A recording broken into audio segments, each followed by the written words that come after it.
All right, so we're here in the food forest. We're going to expand the food forest, learning with free ranging the chickens that they're going to wipe out all this small stuff along the fence. We also figured out we don't want that area anymore. We're going to permaculture it, so the whole thing will be planted with trees or bushes. This will be additional trees because I'm starting to run out of space. So I'm going to add poles.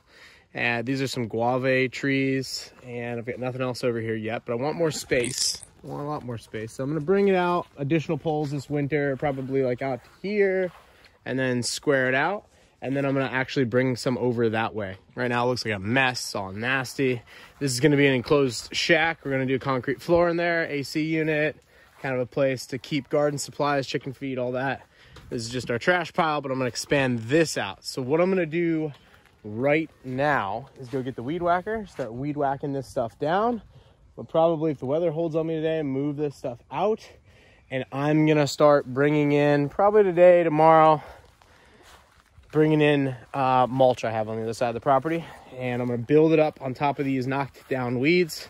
I'm going to build it up a nice mulch layer. Then if I can have some luck with this wet bonfire back here, I will burn that down this weekend or maybe next weekend. I'll then use the ash when it's cooled off. I'll water the ash, make it like a muddy powder, and then I'll put the ash over top of the mulch, and then I will put a nice fresh layer of mulch on it, and then I'll just wait a few months until the winter time. Let it start naturally breaking down, doing its thing. I'll put the poles up around. I might occasionally, if I find any more trees, because anytime I find additional trees that I want to be able to keep buying them, keep adding them. I might just do some deer fencing around each individual one until I do the poles. And the poles will be when it's definitely cooler out and not rainy and all that. So for today, we're hoping that this thing wants to light up. I had a nice little chimney in the middle, but it's super soaked and it's been raining and we've got a tropical storm coming through. And if it lights, it'll be hot enough. It'll stay lit through the whole thing, but it may or may not. We'll see. Might jump some diesel fuel on there and see if she wants to light. But nonetheless, I'm gonna go ahead and start with the weed whacking because that's the one thing I know that I can do regardless of the weather right now.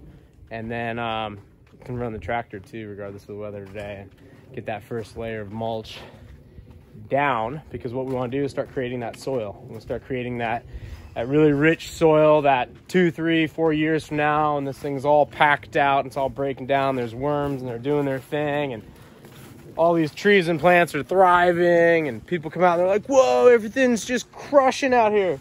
You're like, yeah, man, really good, amazing soil.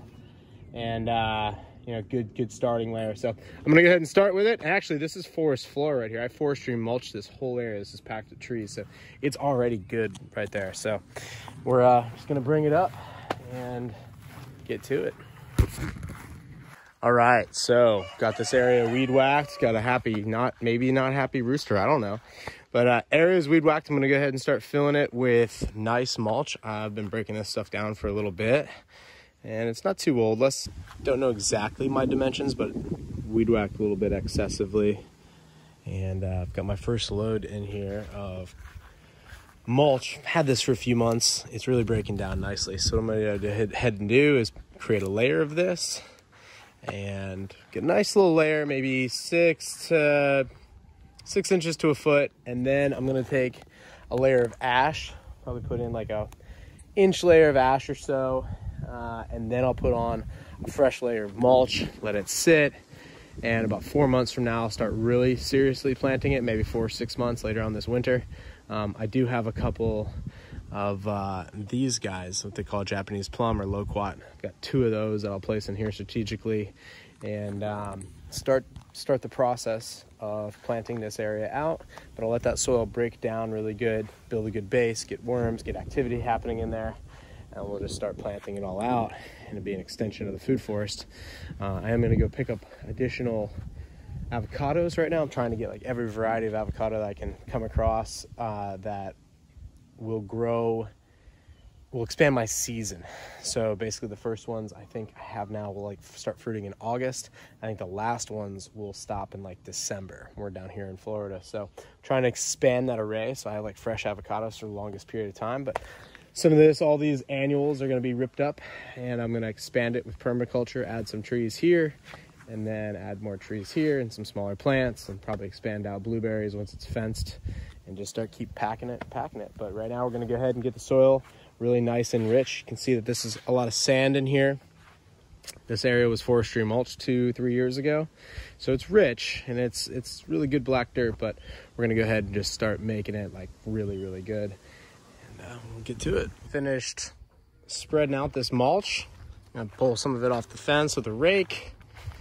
As you guys can see, what I typically do, this is the first guava tree, and there's a second one back there. I'm gonna leave this original palm because I think it's gonna look nice long term. And it was here, so I'm gonna respect its spot to stay. And there's another guava. What I typically like to do is take some of the potting soil, build like a mound hill, kind of like where I know the level of everything will eventually be, and then plant directly into that as the rest of my soil builds up. And then I'll have it slope so water runoff and everything looks good. So this is my first layer. So it was just mulch, then ash, then mulch on top of it again. Nice layer of ash underneath there. We'll go ahead and grab that and let that pile burn itself down, but good load of ash there. And from the burn pit, got a nice layer of ash. Gonna go ahead and start spreading it out here. And gonna go grab a load of mulch over on the other side of the property with the dump truck. Get this area filled in, get as much ash in here as I can.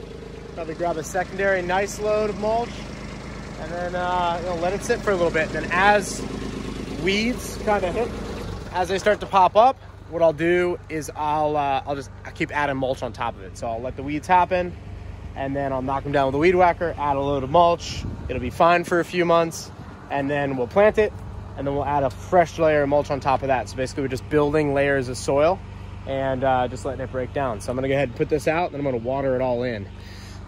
Got a nice load of mulch, got that ash watered in. Beautiful load of mulch. Stuff is maybe 6 months old or so. It's been aging nicely. We're gonna go ahead and put it out here as we start building up this soil.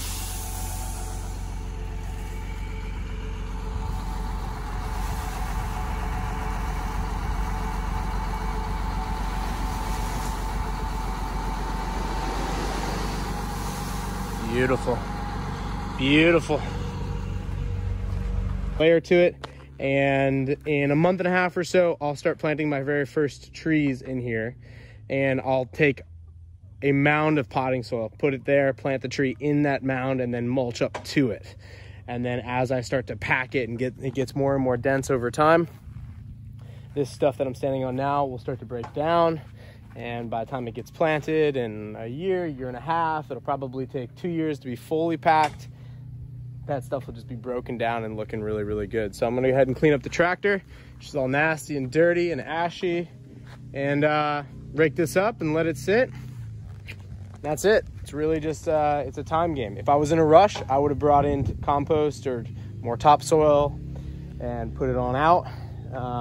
And if I want to speed it up, I could certainly take a level of topsoil and add it to it, and then additional mulch on top. But being that I love the results of the soil that I have in here, and you can kind of see how I did that same thing. I did mounds, and then I'm slowly bringing it up, and eventually this whole thing will be like have a nice slope to it, real nice drainage slope to it.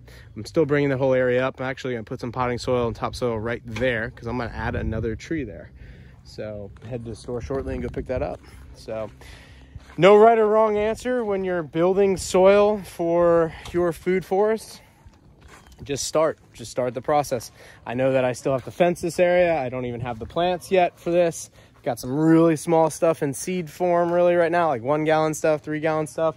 So this area has time, and because I have time on my side, I'm going slow with it. But if you're in a rush or you want to get your first initial spot taken care of, use a good quality, already broken down compost. But in my case, whole point of food forest is it's thriving on neglect. It's very low cost.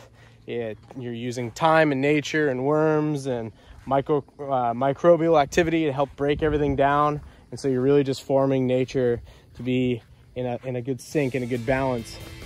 And I'm excited to see how this area will look here in the next 2 years. So thanks for watching.